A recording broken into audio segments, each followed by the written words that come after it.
Hello and welcome to New Frontiers on CCTV International. I'm Ji Xiaojun in Beijing. Well, I guess it will be a long time before any of us forget the opening ceremony of the 2008 Beijing Olympics. To me, one of the most striking images was the dreamlike painting scrolls from the Tang, Song, Yuan, Ming, and Qing dynasties. I suppose one way of summing up the overall performance is as a powerful evocation of the culture, virtue, and social etiquette of ancient China. I can't help thinking in particular about how the performance struck the 2008 foal or drums and chanted lines from the Analects of Confucius. In actual fact, striking a foal was a ceremonial rite in ancient China for welcoming guests dating back 3,000 years. Well, in today's program, we are continuing our major exploration of Chinese civilization, and this time focusing on the culture of Li and Yue.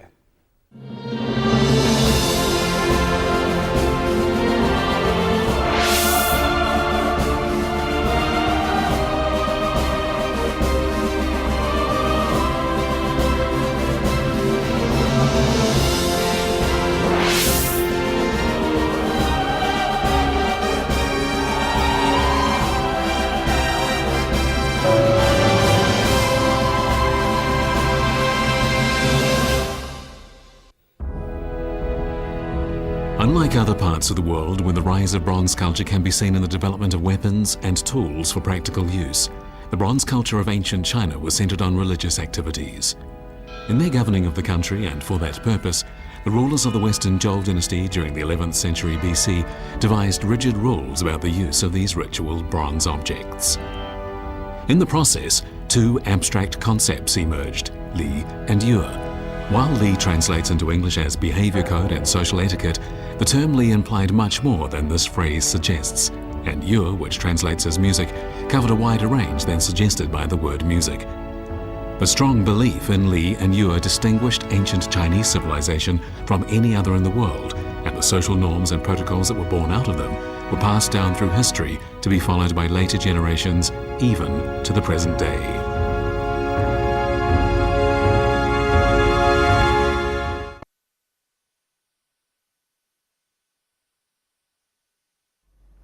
More than 2,000 years ago, some Han Dynasty scholars said, China is a nation of virtues and social etiquette. To some extent, the concept of Li covers every aspect of Chinese society, including politics, history, and culture, and there is no equivalent term in any Western language. "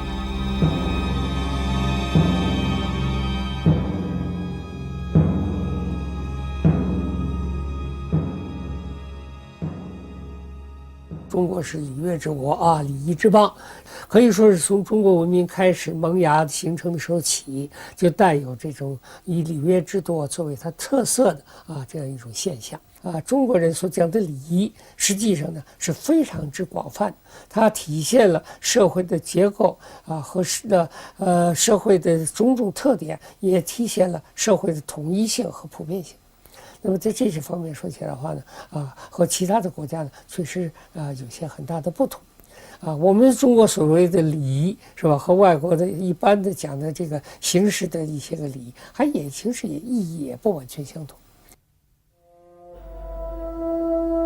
When did the Chinese belief in Li and Yue begin?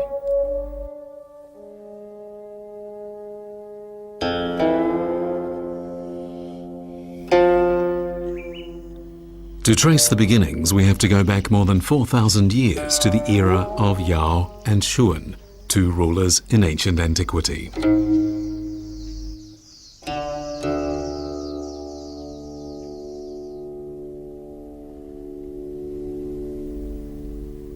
In Xiangfen County, Shanxi Province, can be seen the remains of Taosi Temple. Here, 4,600 years ago, a culture was born, and it flourished for around 500 years at the same time as Longshan culture further down the Yellow River in present-day Shandong Province. More than 1,300 tombs were found here, but only a few dozen contained large amounts of precious burial items. This tells us that during the era in which these people lived, the society was divided into social classes in which distinctions between rich and poor were clearly delineated.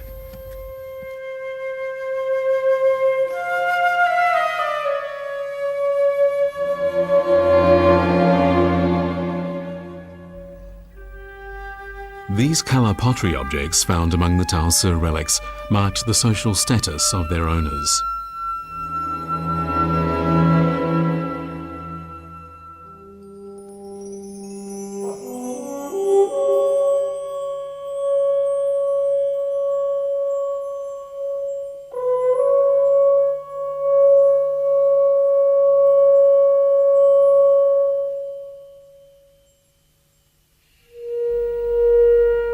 Also excavated were many jade objects for religious use, and they're very similar to those from Liangzhu culture of 5,000 years ago.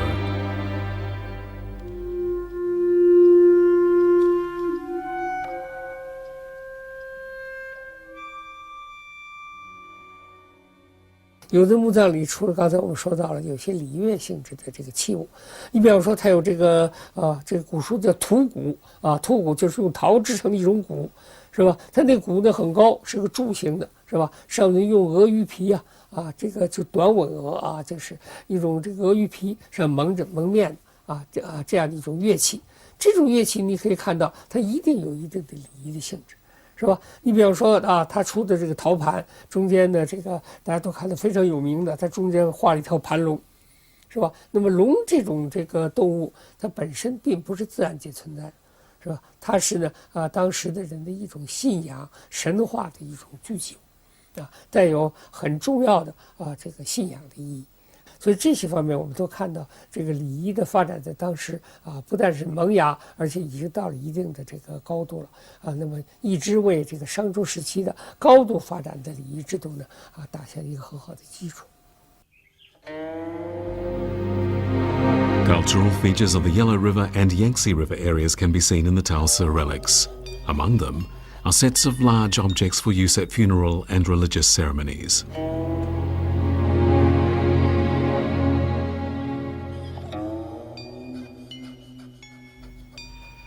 The tuo drum and stone qiang, both of which are musical percussion instruments, were once hung up in a hall. Like ceremonial wine and food containers, they were used only at worship ceremonies.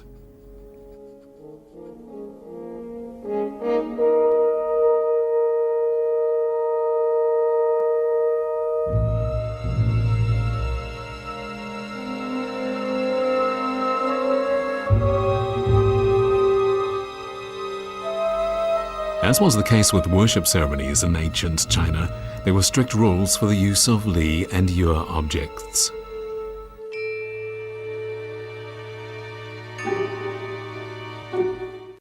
China, as you know, has numerous sites of historical and cultural interest scattered across its territory.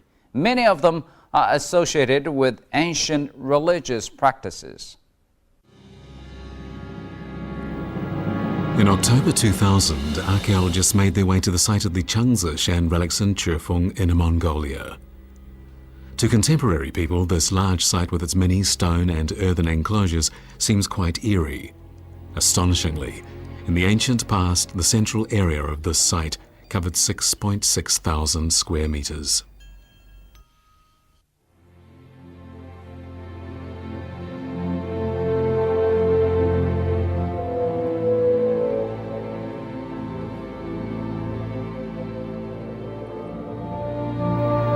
At first, experts felt that the site may have been built for military defense purposes. But if so, who had built it and from whom were they defending themselves? Perhaps some large-scale war had taken place here. Further investigation of the site revealed that the enclosures, which contain only piles of rocks, had not been built for people to live in.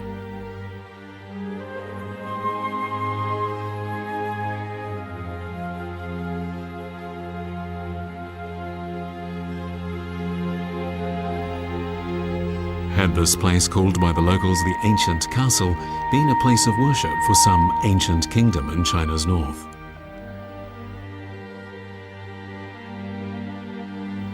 From the ground and without the aid of explanations from the local people, the site seems to consist of nothing more than piles of rocks. However, a view from the air reveals something else entirely. The rocks form a huge pattern comprising several hundred geometric shapes. This site is, in fact, the largest of all religious sites thus far found in China. Although it is just one of 10 similar sites found in Changzishan, this one has the most altars.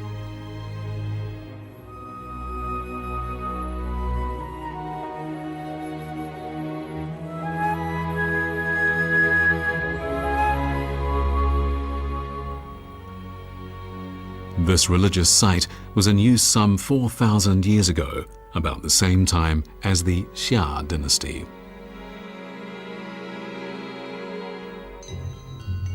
During the Shang and Zhou dynasties that followed the Xia, humanistic thinking began to appear, and the concepts of Li and Yue began to govern political and social behavior. When King Wu of Zhou, a ruler in China's west, engaged in a punitive expedition against King Zhou of the Shang dynasty, he proclaimed 3 charges against the latter: disregard of the codes of behavior instituted by the ancestors, disrespect of heaven and the gods, and cruelty to the people. All 3 charges made against King Zhou of Shang represent transgressions against the concepts of Li and Yue. 在武王克上之前，这个周跟殷商的这个国力的差别是非常大的啊。那么这商呢是地处中原腹地，一个相当发达的青铜文明啊。所以周人在他这个胜利之后，甚至还说他自己是小邦周，这个商朝是大邦殷。那他这个经济上他非常发达。 可是他在精神领域里面，他一片空白，啊。那么我们说贾国里可以知道，他是不问苍生问鬼神，什么事情都要占卜。这个物质文化的发达，如果没有人文精神的引领，最后这个社会要走向灭亡。